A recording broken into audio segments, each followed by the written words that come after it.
Hello everyone, welcome to Chetan Bharat Learning and welcome to your next induction lecture. Well, in this particular lecture, we are going to discuss UPSC preliminary examination. We are going to discuss the syllabus of preliminary examination. In short, we call it prelims, right? So आज हम prelims के examination का syllabus discuss करेंगे. Now, last video अगर आपने देखी होगी, last lecture देखा होगा, तो उसमें मैंने आपसे discuss करा था पूरा का पूरा UPSC का examination pattern. So in short, we actually discussed in the previous lecture the examination pattern of UPSC, and you know that it is a three-stage process. Stage number 1 is preliminary examination. Stage number 2, mains examination, and stage 3 is personality test, or what we call interview, right? So today we are going to discuss the syllabus of UPSC preliminary examination, a very crucial examination, बहुत ज़्यादा important है. बहुत अच्छे धुरंधरों का ये preliminary examination नहीं हो पाता और वो अपनी जो धुरंधरता है वो मेंस एग्जामिनेशन में नहीं दिखा पाते. अपनी आंसर राइटिंग स्किल्स, अपनी नॉलेज बहुत सारे लोगों को नहीं दिखाने का मौका मिलता क्योंकि वो प्रीलिम्स नहीं क्रॉस कर पाते. So it's a very dicey exam. many talented students do not get through, but many do also. इसको पार पाने के लिए एक स्पेसिफिक स्ट्रैटेजी होती है, पर वो स्ट्रैटेजी आपको तभी समझ आएगी जब आपको पूरा सिलेबस पता होगा, because without syllabus no examination preparation is complete. Alright, so इसीलिए today we are going to discuss the syllabus. Alright, now preliminary examination जो हम पहले भी डिस्कस कर चुके हैं, एक बारी दोबारा से देख लेते हैं. As you guys all know, it consists of 2 papers.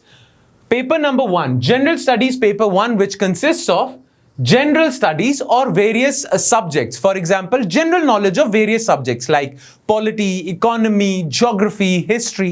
इन सब की basic knowledge को हम general studies कहते हैं और ये आपका paper 1 होता है. नेक्स्ट पेपर होता है आपका जिसे हम GS2 कहते हैं, which is CSAT, Civil Services Aptitude Test. Now, जैसा कि हम पिछले लेक्चर में भी डिस्कस कर चुके हैं कि ये आपका GS2 CSAT का पेपर सिर्फ क्वालिफाइंग है. इसमें मिनिमम बस आपको 33% मार्क्स चाहिए and that's it, you are through. But आपको जो कंपीट करना है बाकी लोगों से वो इस पेपर में करना है, GS पेपर 1, राइट? दोनों ही 200 मार्क्स के हैं. जीएस पेपर 1 में 100 क्वेश्चंस आएंगे, 2 marks each, and 1/3 marks shall be deducted with for every wrong answer, right? तो ये 100 नंबर का पेपर होगा, 2 नंबर होंगे पर क्वेश्चन के और 200 मार्क्स का पेपर हो जाता है. सॉरी, 100 क्वेश्चंस का पेपर होगा. क्लियर? और ड्यूरेशन आपको क्या मिलती है? 2 आवर्स. जो आपका CSAT का एग्जाम है वो भी 200 मार्क्स का पेपर है, उसकी भी ड्यूरेशन 2 आवर्स है, बट उसमें क्वेश्चंस 80 होंगे, राइट? सो इन टोटल पूरे एक दिन में आपको 180 क्वेश्चन सॉल्व करने होते हैं. 400 मार्क्स के लिए कंपीट करना होता है. एक्चुअली ये जो 200 है इसमें तो सिर्फ क्वालिफाई करना है, कंपीट सिर्फ आप इसके लिए कर रहे हो. ऑलराइट, नाउ एक एक करके दोनों एग्जामिनेशन का सिलेबस देख लेते हैं. पेपर 1 जी, दैट इज जनरल स्टडीज 1, उसमें क्या सिलेबस है, और general studies 2 which is called CSAT, उसका क्या सिलेबस है. So let's take a look at general studies paper 1. Civil Services Syllabus, Prelims Examination, General Studies Paper 1. Now, according to the website of UPSC, according to the notification released by UPSC, उन्होंने ये चीजें mention करी हुई हैं कि आपको GS1 के लिए, Prelims के लिए, GS1 के लिए ये चीजें प्रिपेयर करनी है, राइट? क्या-क्या लिखा है UPSC ने वो देख लेते हैं. So they say that you need to be familiar with the current events of national and international importance. That entails current affairs. कई बार हम लोग कहते हैं ना कि करंट अफेयर्स यूपीएससी की प्रिपरेशन के लिए बहुत ज्यादा इंपॉर्टेंट है. वो इसलिए कहते हैं क्योंकि यूपीएससी ने स्पेसिफिकली एंड कैटेगोरिकली मेंशन करा हुआ है कि करंट अफेयर्स तो आपको आने ही चाहिए.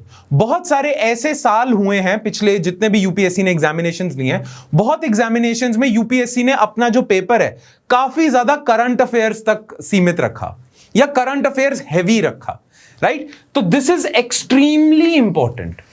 As a matter of fact कुछ जो आपके जीएस के सब्जेक्ट्स है ना, जैसे पॉलिटी, इकोनॉमी, आपका एनवायरनमेंट हो गया, उसमें से तो करंट इवेंट्स बहुत ज्यादा पूछते हैं, करंट अफेयर्स बहुत ज्यादा पूछते हैं, राइट?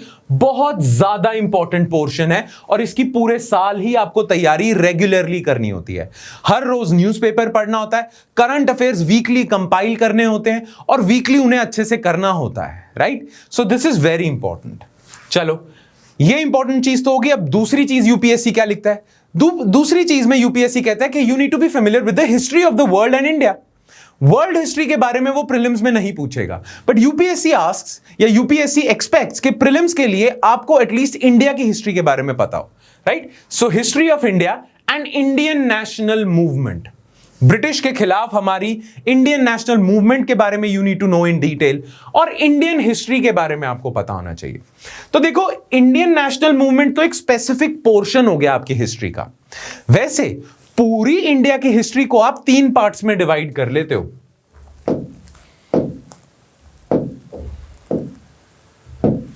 पूरी इंडिया की हिस्ट्री को आप 3 पार्ट्स में डिवाइड करते हो, एंशिएंट, मिडीवल और मॉडर्न। अच्छा, जो आपकी इंडियन नेशनल मूवमेंट है वो ये मॉडर्न का ही एक पार्ट है, बट यूपीएससी एक्सपेक्ट्स कि आपको इन तीनों के बारे में एक बेसिक सी नॉलेज हो, क्योंकि अगर यूपीएससी ने आपसे क्वेश्चन पूछ लिया, सिलेबस में यूपीएससी ने अगर लिखा है हिस्ट्री ऑफ इंडिया, तो यूपीएससी एक्सपेक्ट्स कि आपको इन तीनों के बारे में बेसिक नॉलेज हो, राइट? तो इसे करना बहुत ज्यादा जरूरी है। तो ये तो हिस्ट्री वाला पोर्शन हो गया। Then Indian and world geography, physical, social, economic geography of India and the world. So एक तो इंडियन एंड वर्ल्ड ज्योग्राफी आपको पता होना चाहिए, ठीक है?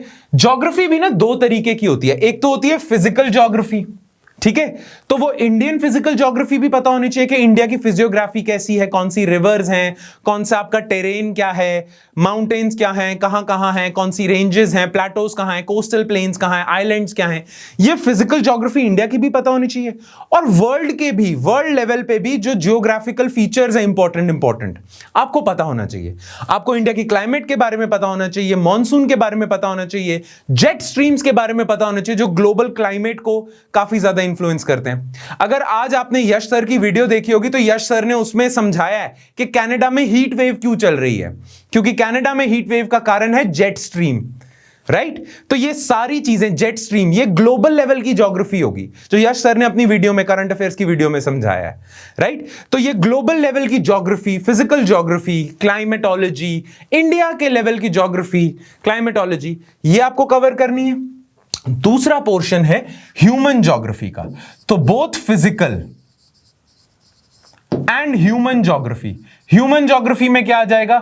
Social economic geography of India, population studies क्या है, ठीक है, कहां कहां कौन सी ड्वेलिंग्स हैं, ट्रांसपोर्ट स्ट्रक्चर कैसा है।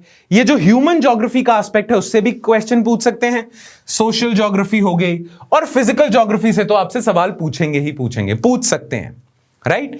तो ये पता होना चाहिए। तो ये तो चीज होगी आपकी ज्योग्राफी की। तो हिस्ट्री हो गया, ज्योग्राफी हो गया, करंट अफेयर्स हो गया।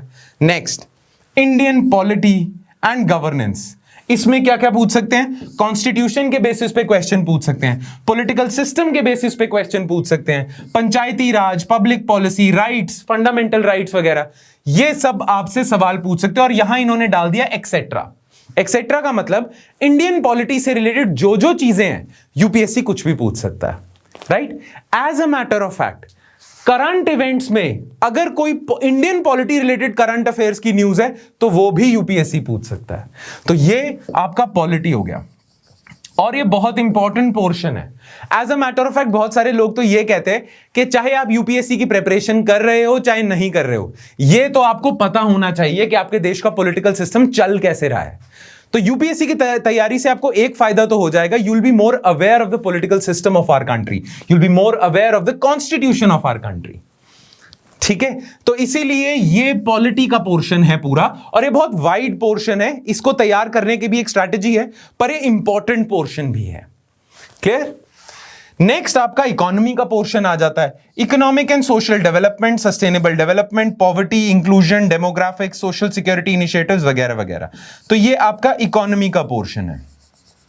और पिछले कुछ सालों से यूपीएससी का ट्रेंड पता है क्या रहा है? पहले ना यूपीएससी इकोनॉमी में से ना ट्रिविया बेस्ड क्वेश्चंस पूछता था, फैक्ट बेस्ड क्वेश्चंस पूछता था कि कौन सी स्कीम गवर्नमेंट की आई है, क्या जीडीपी चल रही है, फैक्ट बेस्ड क्वेश्चंस। पर रिसेंटली यूपीएससी ने इकोनॉमी में से काफी क्वेश्चंस पूछने शुरू कर दिए हैं, और ज्यादातर क्वेश्चंस कॉन्सेप्चुअल क्लैरिटी पे फोकस करते हैं कि आपको बेसिक कॉन्सेप्चुअल क्लैरिटी है। यूपीएससी आपसे ये नहीं पूछेगा कि जीडीपी कितनी चल रही है इंडिया की, यूपीएससी आपसे ये पूछेगा कि भाई जीडीपी एक्चुअली है क्या, कॉन्सेप्ट पता है आपको, बेसिक लेवल पे आपको पता है। मैं नहीं पूछ रहा जीडीपी कितनी ग्रो कर रही है, कितनी गिर गई है, मुझे बस ये बता दो कि जीडीपी है क्या भला। इन्फ्लेशन इतनी बढ़ रही है, इतनी कम हो रही है, मुझे नहीं जानना, मुझे बता दो कि इन्फ्लेशन क्या है, सीपीआई क्या है, रेपो रेट क्या है। तो कुछ सालों से यह पैटर्न देखा गया है कि यूपीएससी कॉन्सेप्चुअल क्लैरिटी डिमांड कर रहा है। तो इकोनॉमी की एक बेसिक अंडरस्टैंडिंग आपको होनी चाहिए, and side by side you need to be aware of sustainable development जैसे कॉन्सेप्ट्स, पॉवर्टी का कॉन्सेप्ट, फाइनेंशियल इंक्लूजन का कॉन्सेप्ट, इंक्लूसिव ग्रोथ का कॉन्सेप्ट, और यहां पे भी इन्होंने एक्सेट्रा लिख दिया है। यानी बोथ पॉलिटी और इकोनॉमी में इन्होंने थोड़ी ओपन सी फील्ड छोड़ दी है कि इकोनॉमी में अगर कोई इंपॉर्टेंट करंट इवेंट हो जाती है, करंट अफेयर्स हो जाते हैं, तो वो भी इसके अंदर पूछ सकते हैं। और थोड़ा सा ओपन एंडेड छोड़ दिया कि इकोनॉमी के बारे में इंपॉर्टेंट चीजें आपको पता होनी चाहिए।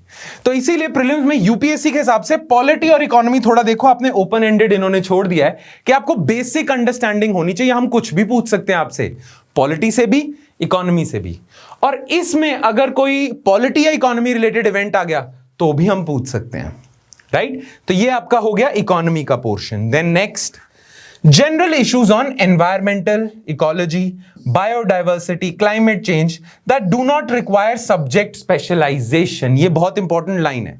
तो ये वाला जो डब्बा हो गया आपका, this relates to environment।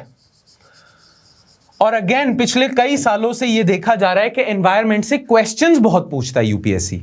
Generally UPSC का जो प्रीलिम्स का पेपर होता है ना, पूरा जीएस का जो जीएस पेपर 1 होता है, उसमें एनवायरमेंट से बहुत सवाल आते हैं।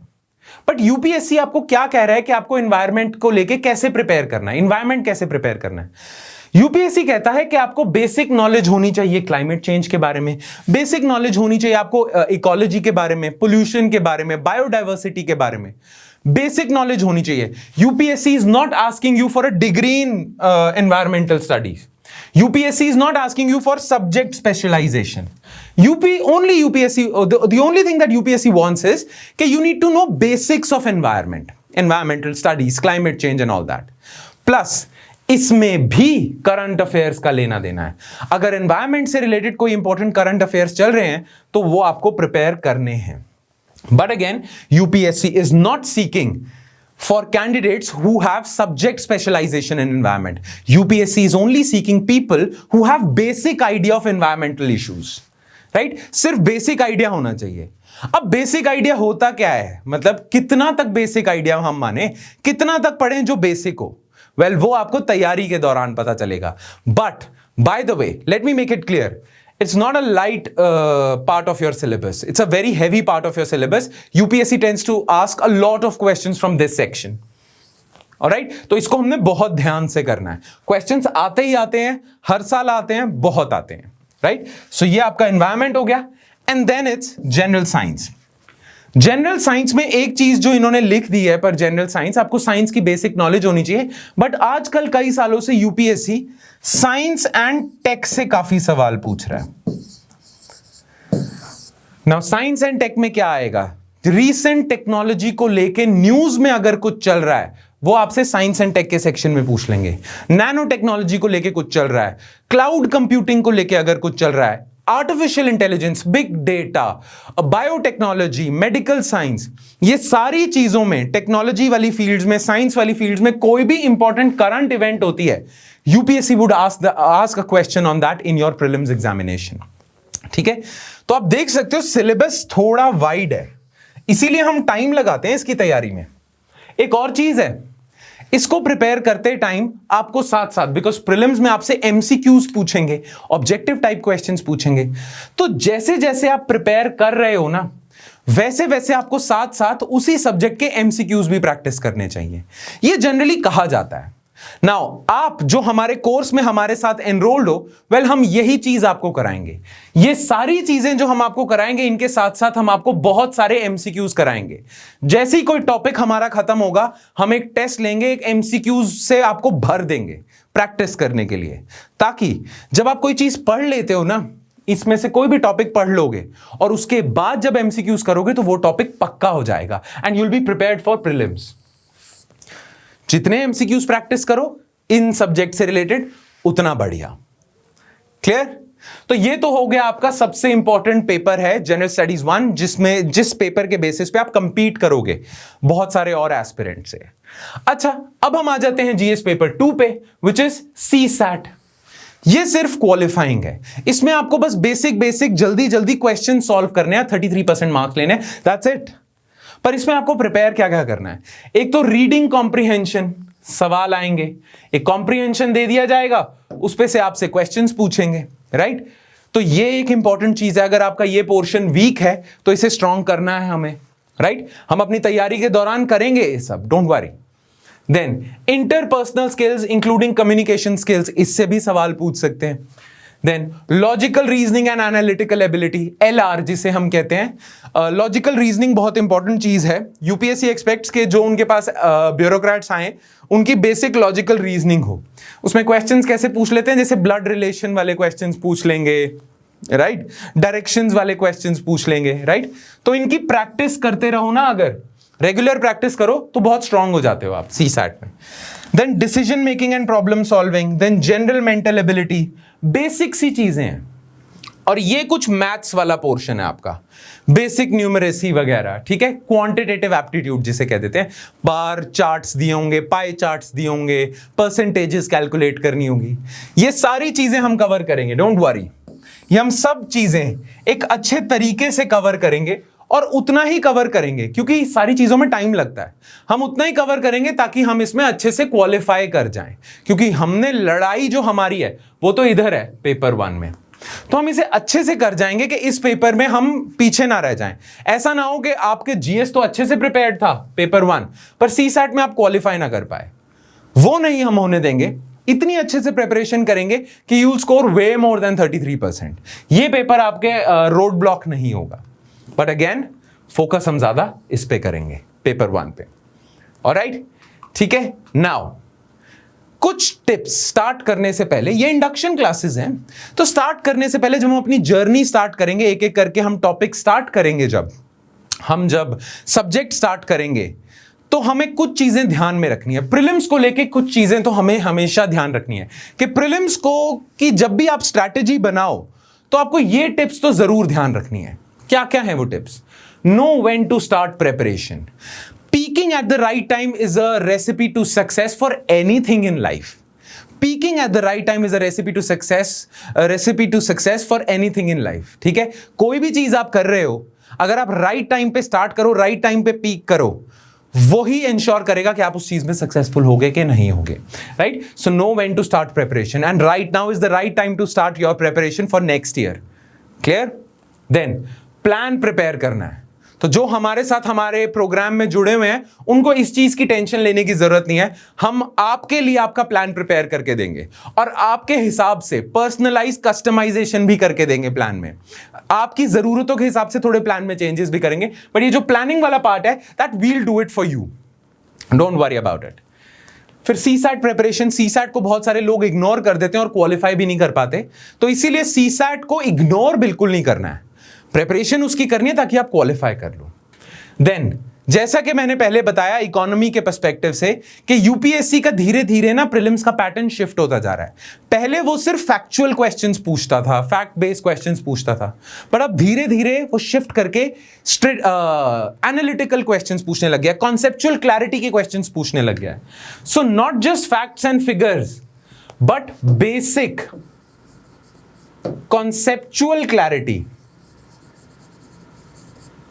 Is absolutely essential. ये बहुत ज्यादा जरूरी है, ठीक है?